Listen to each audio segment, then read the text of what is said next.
Hai hai hai Sobat Setia, kembali lagi bersama saya Diana Rizka di Kampus Talk Setia. Gimana nih kabar sobat-sobat di luar sana? Semoga tetap sehat ya, karena kita memasuki musim penghujan. Jadi buat teman-teman selalu jaga kesehatan ya. Pada episode kali ini akan sedikit berbeda nih dari episode sebelumnya. Kalau di episode sebelumnya kita berbincang santai bersama dosen-dosen, maka di episode kali ini kita akan berbincang santai bersama mahasiswa berprestasi, yang mana beliau ini merupakan bujang Bungo 2019. Mari kita sambut Bang M. Adam Andika. Oke. Halo Bang. Halo, selamat datang semuanya. Apa kabar? Baik. Abang gimana nih Bang kabarnya? Alhamdulillah sangat baik. Dengar-dengar mau wisuda ya Bang ya? Bentar lagi ya. Insya Allah tinggal menunggu jadwal. Gimana nih Bang perasaannya yang sebentar lagi sedang menunggu wisuda nih ya Bang ya? Kalau perasaannya tentu dibilang bahagia, sangat bahagia. Namun sedihnya juga ada. Kenapa? Karena selama ini kita berproses ya. Boleh dikatakan kampus ini rumah kedua ya kan? Iya. Tapi sudah hitungan detik waktu kita sudah mulai meninggalkan rumah kedua ini. Jadi sedihnya di situ, bahagianya kita bisa menyelesaikan pendidikan dengan tepat waktu, bisa wisuda juga akhirnya, yang nggak nyangka terasa mimpi bisa meraih gelar, bisa meraih ijazah S1 ya kan, bisa berkembang ke depannya lebih baik. Banyak banget ya Bang ya kenangannya. Banyak banget kenangan. Suka dan dukanya selama di Suka dan IAKSS dukanya. ini Iya. ya Bang ya. Oh iya Bang, ngomong-ngomong tentang pemilihan bujang gadis nih ya Bang ya. Kebetulan kan Abang kan bujang 2019 ya Bang ya? Bujang Bungo 2019. Iya. Terkait filosofi bujang gadis ini sendiri apa sih Bang?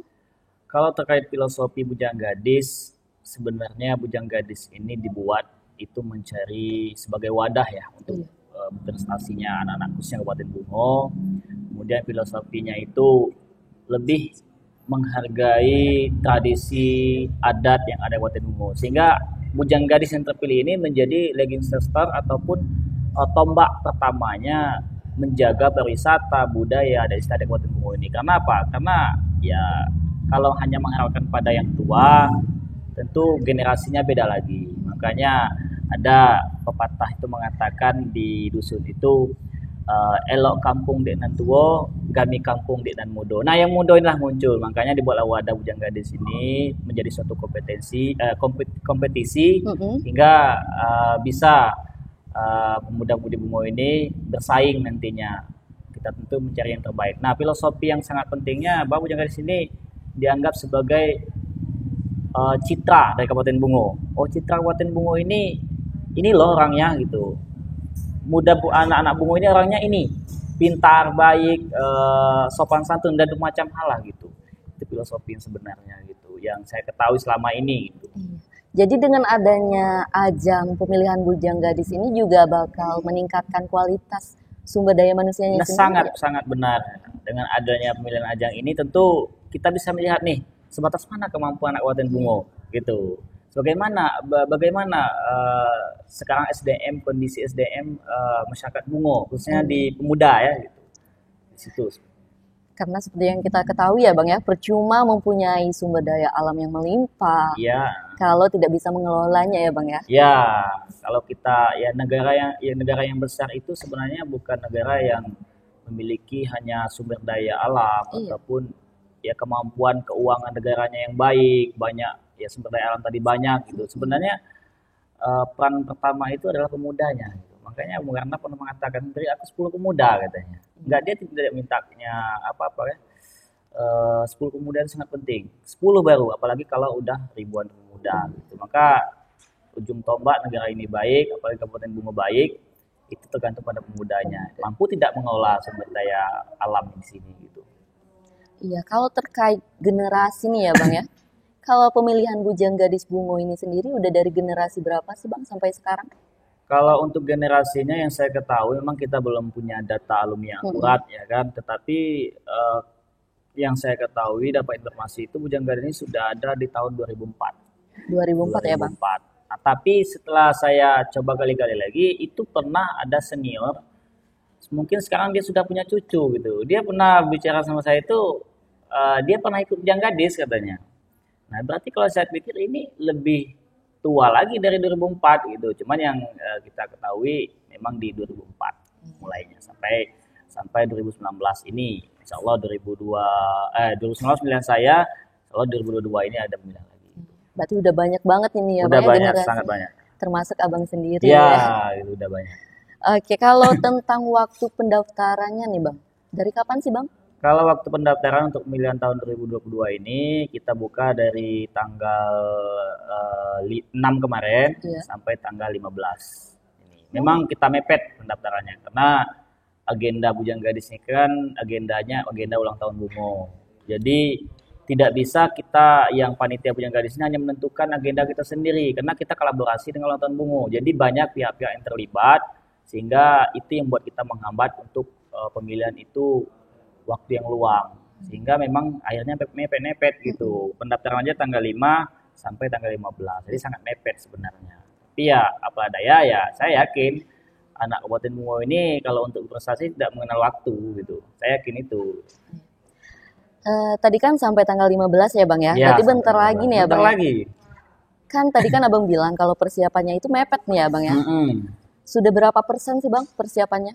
Kalau persiapan, insya Allah sampai saat ini baik dari segi pendaftaran, ya tenaga, pikiran semuanya, insya Allah 80% sudah yakin. 80 gitu. ya, Bang? 20% tinggal laksana lagi gitu. Iya. Oke, selanjutnya terkait persyaratan nih Bang. Mungkin masih banyak nih teman-teman yang belum tahu nih apa-apa aja sih Bang persyaratannya. Nah, kalau untuk persyaratan Bujang Gadis ya kita ada persyaratan yang pertama administrasi. Di Administrasi. mana-mana kita yang administrasi itu sangat penting, mulai dari data diri ya kan, domisilinya itu kita harus ketahui. Kemudian kalau emang dia dari perwakilan kampus sekolah ada rekomendasi dari kampus sekolahnya. Kalau emang dia dari umum kita bebaskan gitu rekomendasi itu. Kemudian ada persyaratan surat keterangan kesehatan. Nah, itu sangat penting kita ajukan. Surat vaksin juga kita ajukan karena kita ya proses sangat penting ya di awal gitu. Kemudian ada persyaratan yang memang harus kita selain administrasi dari kategorinya ada lagi. Ada passion gitu. Ada ukuran tingginya berapa, berat badannya berapa. Nah, itu tetap juga semuanya ada proses tahap-tahapan yang seperti itu. Oke, terkait tinggi badan dan berat badan ya Bang ya. Hal ini kan sangat banyak juga diperbincangkan ya Bang ya. Sangat banyak. Apa sih Bang pentingnya tinggi badan kalau di pemilihan Bujang Gadis ini Bang? Iya, kalau bicara tinggi badan ya, memang sebenarnya banyak iming-iming dari masyarakat itu postur ya, postur tubuh tinggi ya berat itu menjadi tolak ukur bahwa seseorang bisa meraih juara satu di Bujang Gadis ataupun bisa masuk ikut kompetisi Bujang Gadis. Sebenarnya begini, ya tentu kenapa kita ada yang namanya penilaian dari postur, karena sudah saya sampaikan tadi awal bahwa Bujang Gadis ini pagar ayu. Contoh ya, sebanyak ini masyarakat Kabupaten Bungo, ini loh orang yang contoh salah satu menjadi figur di Bungo ini. Jadi ketika ada orang datang, bagaimana masyarakat Bungo ini? Tidak mungkin yang tamu itu ngecek satu-satu. Cukup dia melihat, oh Bujang Gadis, oh berarti gini yo, begini ya anak Bungo gitu. Nah, karena dia ini menjadi pagar ayu sebagai contoh, maka kita ya membuat tidak mungkin ya untuk contoh orang yang ya mohon maaf mungkin ya yang pendek gitu kan, ataupun yang gemuk gitu. Tentu kita harus memiliki nilai jual ya dari postur tubuh, dari senyumnya gitu. Kalau wajah-wajah orang yang pemarah kan nggak mungkin kita menangkan gitu kan. Jadi memang ada ketentuan-ketentuan, tapi tidak mutlak dari situ gitu. Setidaknya dia mencapai standar yang kita tetapkan ya. Untuk tinggi gadis itu kita buat itu 160. 160 Ya, ya Bang? 160 minimal. Kemudian untuk bujang itu 165. Nah, tetapi bagaimana dengan yang orang tidak mencapai tinggi seperti itu? Nah, ya mungkin punya kualitas dari yang lain. Selain dia pendek mungkin punya wajah yang baby face ataupun wajah yang senyum yang menarik ya kan. Nah, itu bisa menjadi nilai jual juga. Seperti itu sebenarnya. Memang di masyarakat banyak iming saya ini pendek gitu. Langsung minder gitu ya, minder Bang. kan. Sebenarnya tidak mutlak seperti itu. Saya juga pendek sebenarnya. Penting apa sih yang ada pada diri kita yang bisa kita jual nanti saat kompetisi, itu sebenarnya yang kita butuhkan gitu. Lagian kalau bisa good looking sama wawasannya luas, kenapa tidak Kenapa gitu ya Bang? tidak? Itu Kenapa harus memilih iya. yang hanya punya satu kelebihan gitu ya Bang ya? Gitu. Oke. Kalau terkait benefit nih Bang atau Mm-mm. reward nih Bang. Kalau untuk tahun ini apa aja nih Bang? Kalau untuk reward tahun ini, eh, kalau setiap tahunnya sudah pasti ada selempang gelar ya. Kita punya selempang gelar, bujang bungo, gadis bungo, kemudian ada bujang terwisata, wisata. Nah, gelar itu berupa selempang. Nah, itulah salah satu benefitnya dia mendapatkan selempang. Dapat gelar lah kan, gelar tambahan. Jadi kalau saya dulu kan, kalau jalan-jalan ke supermarket, ke kayak Alfamart atau ke pasar lah gitu, sering dipanggil Bang Bujang gitu kan, dapat gelar tambahan gitu. Atau, woi Bujang terwisata gitu, nah dapat gelar tambahan. Itu salah satu benefitnya. Kemudian juga ada uang pembinaan. Uang pembinaan ini mutlak dari pemerintah. Nah pada tahun saya cukup banyak dapat rewardnya. Eh, uang dari uang pembinaan juga dapat tambahan dari bupati langsung gitu. Bupati langsung umum mendadak langsung hadiahnya akan saya tambah katanya 2 kali lipat dari ini katanya. Nah jadi itu reward-reward mendadak itu juga ada. Nah seperti tahun ini itu ada dari Suwarna TV dia ngasih reward juga kayak piala segala macam uang pembinaan. Kemudian nanti juga ada kita dari kosmetik ya, dia juga ngasih suatu bingkisan. Jadi rewardnya banyak kalau seperti hadiah. Tapi yang paling penting, benefit yang sangat penting itu sebenarnya bukan pada dari uang ataupun apa yang kita dapat di situ. Yang sangat potensial itu yang kita dapatkan itu ya yang pertama pengalaman ilmu. Itu yang harus kita kaji sebenarnya. Kemudian selain itu relasi. Benefit yang paling besar itu relasi kita. Karena Bujang Gadis ini satu langkah lebih dari depan daripada teman-teman yang lain. Karena dia punya perahu nih, mau dekat sama bupati punya jalan gitu, mau ketemu kepala dinas ini kepala itu dia punya jalan sendiri gitu, lebih didahulukan. Saya bilang lebih di depan dari yang lain gitu. Nah, itu salah satu benefit yang saya rasakan pada saat ini. Oke. Kecuali tadi kan sebelum dan sesudah ini pasti ada yang beda ya kan Bang ya. Ya. Seperti yang Abang bilang tadi, lebih banyak orang yang lebih kenal, Ya. relasinya bertambah. Ada lagi nggak sih Bang? Yang saya rasakan ya selain banyak kenal ya mudah cari pekerjaan. Saya hari ini mungkin bukan saya mencari kerja ya. Ya alhamdulillah ya itulah mungkin itu rezeki dari Tuhan juga. Nah, tapi ini saya menceritakan bukan sombong tapi motivasi. Hari ini saya diminta di Dinas Pariwisata untuk kerja di sana. Saya juga diminta di Dinas LH juga kerja di sana. Dan juga banyak perusahaan minta saya untuk bekerja. Jadi salah satu benefitnya seperti itu. Kita nyari lapangan kerja itu mudah. Kenapa? Karena kalau orang bilang alumni Bujang Gadis ya, iya orang sudah pikir oh anak ini etikanya bagus, anak ini passionnya bagus, anak ini pintar gitu. Jadi bahasa itu pasti melekat pada diri seorang yang pernah ikut Bujang Gadis. Sudah punya nilai plus Nilai ya Bang. plus. Nah, kemudian selain relasi tadi ya kerja mudah. Gitu. Oke. Kalau untuk harapan Abang sendiri buat pemilihan Bujang Gadis 2022 ini apa nih Bang? Kalau harapan ya tentunya setiap orang kalau buat acara itu pengen acaranya sukses, ya kan? Sukses. Namun sukses itu kan butuh proses kerjasama yang baik. Itu harapannya kepada panitia semangat semoga acara ini sukses untuk semuanya masyarakat semoga sukses dan khususnya para peserta. Para peserta ikutilah audisi ini, kompetisi ini dengan sebaik-baik mungkin, semaksimal mungkin. Percaya dirilah kepada kemampuan kita, bukan percaya pada orang lain. Kalau ada iming-iming titipan itu, buangkan iming-iming itu. Saya yakin jika kamu proses dengan baik, hasilnya akan baik. Ingat, mungkin di mata manusia kita memiliki kekurangan ini, tapi di mata Allah belum tentu.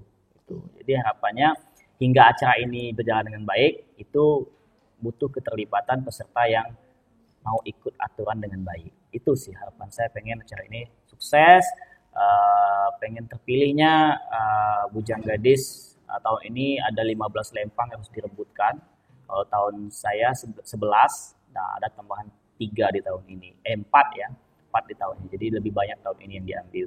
Nah itu rebutlah dengan sebaik-baik mungkin. Semoga terpilih orang-orang yang benar-benar memang amanah dengan selempangnya. Karena apa? Karena setelah dari itu dia punya agenda-agenda dari kabupaten selama menang. Oh, jadi tahun ini ada 15 ya, Bang ya? 15 lempang. Kalau boleh tahu kategorinya apa aja nih, Bang? Kalau kategorinya itu ada bujang bungo, gadis bungo, kemudian bujang pariwisata, gadis pariwisata, kemudian ada bujang gadis budaya, ada Budaya. bujang gadis lingkungan, ada bujang gadis intelijensi, ada bujang gadis berbakat, bujang gadis persahabatan, bujang gadis komunikasi terbaik, bujang gadis. Nah, kita banyak sih sebenarnya, cuman yang gelar tambahan hari ini ada bujang persahabatan, kemudian ada bujang gadis ekonomi kreatif. Mhm. Nah, kemudian ada bujang gadis tradisional batik dan ada bujang gadis apa ya kriya. Nah, Keren. kenapa ekonomi kreatif kita masukkan? Karena ini ada program dari Kemendikbud juga, kemudian ada dari program dari Kementerian Pariwisata bahwa masyarakat pada saat ini dituntut harus mampu bersaing dalam ekonomi kreatif. Karena apa? Ekonomi kreatif itu sangat penting. Nah, karena bunyinya aja sudah ekonomi ya. Tentu ini poin penting negara Iya. kita ini kan masalah ekonomi ini. Makanya bujang ekonomi kreatif ada nanti perannya supaya dia mampu mensosialisasikan bahwa sangat penting nih ekonomi kreatif. Kemudian ada bujang kriya. Bujang kriya ini bujang gadis yang paham dengan kerajinan-kerajinan yang bisa menjadi nilai jual gitu. Tambahan. Dan ada sebenarnya 16 lempang, tapi selempang satu ini tambahan. Itu reward dari Suwarna TV. Tahun kemarin ada dari BPJS. Nah, jadi satu bujang satu gadis ada yang mendapat 2 selempang nanti. Nah itu, jadi bersainglah di situ. Jadi ada nanti satu bujang satu gadis yang mendapat 2 selempang. Misalnya bujang, tapi kalau juara satu ini nggak mungkin. Kalau juara satunya mungkin dia dapat semuanya kan, seperti saya kemarin. Kemarin itu ada bujang Suwarna TV, best friend Suwarna TV, kemudian best friend BPJS. Nah sebenarnya kalau dikasih ke juara satu semua mungkin 3 selempangnya. Karena juara satu ini berat tanggungnya kan, maka dialih ke selempang lain. Nah bisa jadi satu orang dapat 2 selempang. Gitu. Bisa jadi juga satu orang dapat 3 selempang. Gitu. Oke. Eh, tadi kan masalah panitian ya, Bang ya. Ya, Abang kan termasuk panitian ya, Bang ya. ya panitia. Kalau menurut Abang sendiri apa sih, Bang, tantangan terbesar dalam menyelenggarakan ajang ini? Tantangan yang terbesar ya, karena kita kalau saya sih lebih ke ya sebenarnya ini rahasia ya yang perlu saya ceritakan. Kita melihat kondisi keuangan daerah kita. Kita dituntut membuat event itu harus uang, tetapi kondisi anggaran terbatas. Ini tantangan yang besar sebenarnya. Kita mau ngadu ke pihak lain, sponsor. Sponsor ini baru mulai pemulihan. Karena dampak dari COVID ini bukan hanya pada pemerintah, tapi pihak swasta juga terdampak. Jadi ya tantangan kita seperti itu. Kita pengen acara wah, tetapi ya kemampuan Dengan dari budget ya yang budget tadi yang tidak bisa memenuhi ya. Makanya itu menjadi pemikiran bagi kami tantangan besar. Bagaimana dengan budget sedikit ini acara ini berjalan dengan baik dan wah gitu. Itu tantangannya sebenarnya. Kalau tantangan masalah menghadapi peserta, masalah administrasi ya insya Allah sampai sini belum ada lah gitu. Ataupun tantangan ada yang menitip ini belum tidak ada selama ini. Gitu. karena ajang ini juga sempat terhenti ya, Bang ya. Iya sempat terhenti 2 tahun. Saya menjabat 3 tahun. Paling lama Iya ya. paling lama. Jadi di Indonesia ini setiap kabupaten, setiap provinsi memiliki duta-duta gitu. Iya. Nah, kalau saya lihat-lihat di internet di mana-mana pun punya jaringan, hanya Bungo yang memiliki jabatan terlama gitu. 3 Iya, tahun. di Jambi pun cuma 1 tahun, berapa bulan lebihnya. Tapi kalau Bungo 3 tahun, jadi saya terpilih 2019, 2021 masih saya, 2022 masih saya, baru ini pemilihan. Jadi 3 tahun saya menjabat. Gitu. Sejarah sebenarnya. Iya. Perdana dan Perdana. satu-satunya. Satu-satunya. Makanya kemarin ada iseng-iseng kan dari ruangan kebudayaan. Kebetulan saya juga bekerja di Dinas Pendidikan bidang kebudayaan kan. Iming-imingnya akan membuat piagam penghargaan untuk saya menjadi bujang sejarah gitu. Sejarah menjabat terlama gitu. Oke. Boleh nih, Bang, terakhir Mm-mm. buat kata-kata motivasi buat calon peserta bujang dan Bujang gadis. Kalau kata-kata motivasi ya, kata-kata motivasi ini sebenarnya bukan untuk mengajari, tapi sekedar power untuk kita lebih semangat. Kalau motivasi saya itu banyak sebenarnya, tetapi saya ambil hari ini yang tepat untuk kawan-kawan. Jangan pernah takut untuk memulai. Ya. Jangan pernah takut untuk memulai. Kemudian di ujung katanya, eh, hasil yang baik butuh proses yang baik pula. Nah, jadi ini bertepatan dengan waktu. Kadang seorang banyak menyalahkan hasil, Iya. tapi tidak mengkoreksi dengan proses. Kadang orang takut untuk memulai. Takut untuk mulai. Bicara belum tepat waktu. Itu salah sebenarnya. Waktu itu sudah tepat, tinggal kitanya yang lagi. Mungkin itu motivasi dari saya. Semoga bermanfaat untuk kawan-kawan semuanya. Semangat terus. Intinya nikmati proses, maka kamu akan menikmati hasil. Karena usaha tidak akan Tidak mengecewakan akan hasil mengecewakan ya. hasil. Oke, terima kasih ya Bang ya, Oke, karena siap. sudah menyempatkan hadir di kampus Iya. Taustia ini. Walau tadi agak telat ya Bang ya, Agak kaminya telat, ya Bang. iya. Mohon maaf. Iya. Mungkin cukup sekian episode kali ini mengenai Bujang dan Gadis tahun 2022. Semoga bermanfaat buat teman-teman di luar sana yang ingin mengikuti ajang ini. Dan saya Diana Rizka pamit undur diri. Bye-bye.